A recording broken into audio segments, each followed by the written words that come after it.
ఇవాళ vice president election అనేది మన భారతదేశంలో వైస్ ప్రెసిడెంట్ ఎలక్షన్ అనేది మొన్న జరిగింది. చాలా విచిత్రంగా మరొక్కసారి రేవంత్ రెడ్డి గారు అడ్డంగా మరొక్కసారి తెలంగాణ ఎంపీల ఓట్లు అమ్ముకున్నది, అడ్డంగా మరొక్కసారి దొరికిపోయిండు. ఇలా ఓటు నోట్లో ఏ విధంగా అయితే అడ్డంగా రేవంత్ రెడ్డి గారు దొరికినరో అదే విధంగా ఇవాళ ఈ వైస్ ప్రెసిడెంట్ ఎలక్షన్లో కూడా ఓట్లు కాంగ్రెస్ పార్టీ ఎంపీ ఓట్లన్నీ కూడా బీజేపీ పార్టీకి అమ్ముకుంటూ అడ్డంగా దొరికిపోయిండు. నేను ఉట్టి గాలికి మాట్లాడతలేను, మీకు ప్రూఫ్స్తో సహా ఇప్పుడు మీకు చూపిస్తా. ఒక్కసారి మీ అందరు కూడా చూడొచ్చు. ఇలా ఇది జైరామ్ రమేష్ గారు ట్వీట్ చేసిండ్రు. ఏమని ట్వీట్ చేసిండ్రు?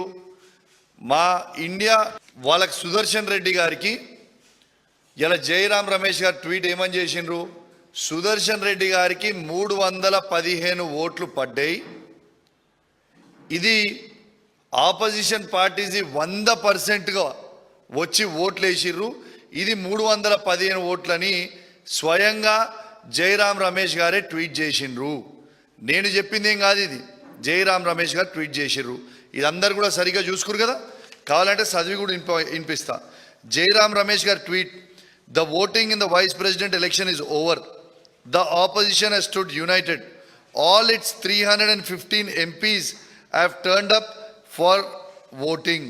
This is an unprecedented 100% turnout. అని ఇలా జైరామ్ రమేష్ గారు ట్వీట్ చేసిండ్రు. వీళ్ళు ట్వీట్ చేసిన తర్వాత ఏమైంది? ఇలా యాక్చువల్గా ఓట్లు ఎన్ని పడ్డాయి? జైరామ్ రమేష్ గారేమో 315 ఓట్లు పడ్డాయని చెప్తాడు. కానీ ఎలక్షన్ కమిషన్ ఎంత డిక్లేర్ చేస్తుంది? సుదర్శన్ రెడ్డి గారికి పడ్డ ఓట్లు కేవలం 300 ఓట్లని మాత్రమే ఇది ఎలక్షన్ కమిషన్ డిక్లేర్ చేస్తుంది. ఇది చూడొచ్చు మీరు. ఇడిదికేమో జైరామ్ రమేష్ గారు ట్వీట్ ఉంది, 315 ఓట్లు. ఇడిదిక్కు మన ఆన్లైన్ వాళ్ళు ఎలక్షన్ కమిషన్ డిక్లేర్ చేసింది 300 ఓట్లు మాత్రమే పడ్డాయి.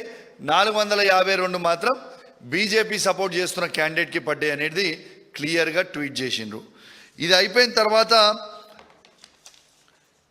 ఇది ఇండియా టుడే నేషనల్ ఛానల్లో కూడా 300 ఓట్స్ మాత్రమే ఇవాళ కాంగ్రెస్ పార్టీ అభ్యర్థి అయిన సుదర్శన్ రెడ్డి గారికి పడ్డాయి అనేది క్లియర్గా ఇగోండి మీరు చూడొచ్చు.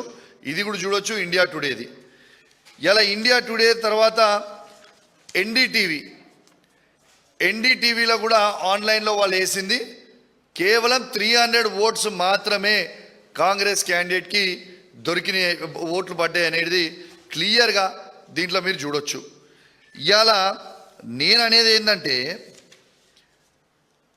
ఇలా జైరామ్ రమేష్ గారేమో 315 ఓట్లు పడ్డాయని చెప్తాడు. మరి 300 ఓట్లే ఎట్లా పడ్డాయి అంటే 15 ఓట్లు ఎటుపోయినాయి అంటే ఈ 15 ఓట్లల్లో 8 తెలంగాణ కాంగ్రెస్ పార్టీ ఎంపీ ఓట్లన్నీ కూడా బీజేపీ క్యాండిడేట్కి ఇవాళ ఓట్లు వేసిండు అనేది స్పష్టంగా అర్థమవుతుంది. ఎందుకు చెప్తున్నా అంటే అంత స్పష్టంగా మీరు చూడవచ్చు. ఓటింగ్ అయిపోయిన తర్వాత ఇప్పుడు మీకు చూపిస్తా.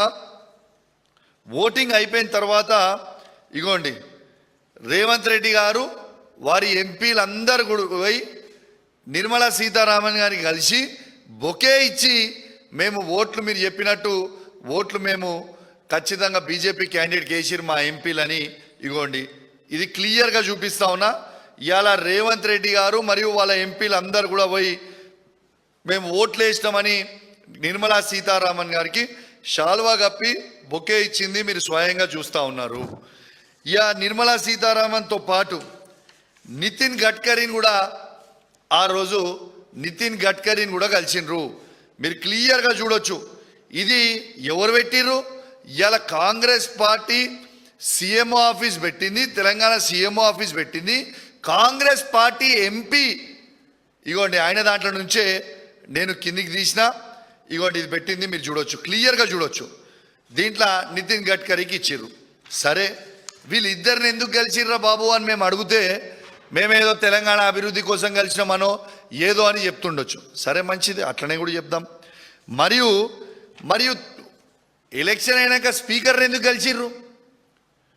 ఇగోటి స్పీకర్ని కూడా కలిసి మొత్తం ఎంపీలు మనోళ్ళందరూ కూడా స్పీకర్ని కలిసి ఇవాళ వాళ్ళ కృతజ్ఞతలు చెప్తా ఉన్నారు, శాల్వాలు కప్పి బొకేలు ఇచ్చి మాట్లాడుతూ ఉన్నారు. ఇది స్వయంగా చూడొచ్చు. దీన్ని బట్టే మీరు అర్థం చేసుకోవచ్చు దీనికంటే పెద్ద ఎవిడెన్స్ ఏమి కావాలా. ఇలా 315 ఓట్లు పడ్డాయనేమో జయరాం రమేష్ గారు చెప్తారు, వాళ్ళకి యాక్చువల్గా పోలింగ్ అయిందేమో కేవలం 300 ఓట్లే ఉంటాయి. దాంట్లో 15 ఓట్లు తక్కువ పడతాయి. ఆ 15 ఓట్లల్లా బాజాబ్తు 8 తెలంగాణకు సంబంధించిన పార్లమెంట్ సభ్యులు బాజాబ్తు బీజేపీ క్యాండిడేట్కి ఓటేసిండ్రు. ఓటేసిరని ఖచ్చితంగా నేను ఎందుకు చెప్తున్నా అంటే ఓటింగ్ అయిపోయిన నిమిషమే నిర్మలా సీతారామన్ కలుస్తారు, ఇలా నితిన్ గడ్కరీ గారిని కలుస్తారు, ఇలా స్పీకర్ని కలుస్తారు.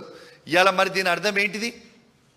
ఖచ్చితంగా ఇలా తెలంగాణకి మరొక్కసారి రేవంత్ రెడ్డి గారు ద్రోహం చేసిరనేది చాలా స్పష్టంగా కనబడతా ఉన్నది. ఇలా ఒక్కటసారి ఆలోచన చేయండి. ఇలా తెలంగాణకి ఏ విధంగా అయితే ఉద్యమంలో ద్రోహం చేసిండో అదే విధంగా ఇవాళ మళ్ళా చంద్రబాబు నాయుడు గారితో లింక్ పెట్టుకొని ఇవాళ నరేంద్ర మోడీ గారిని అప్రోచ్ అయ్యి ఇవాళ వాళ్ళ ఓట్లన్నీ కూడా ఇవాళ తెలంగాణ ఎంపీల ఓట్లన్నీ కూడా అమ్ముకున్నది స్వయంగా మీరు చూస్తూ ఉన్నారు.